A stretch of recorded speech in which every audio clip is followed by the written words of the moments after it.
To enable Bixby Vision for accessibility from the setting menu in Samsung Galaxy S23 Ultra, swipe down the top of the screen and then tap setting icon. Scroll down the screen to find accessibility.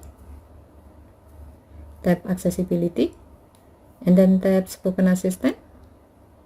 Tap Bixby Vision for accessibility.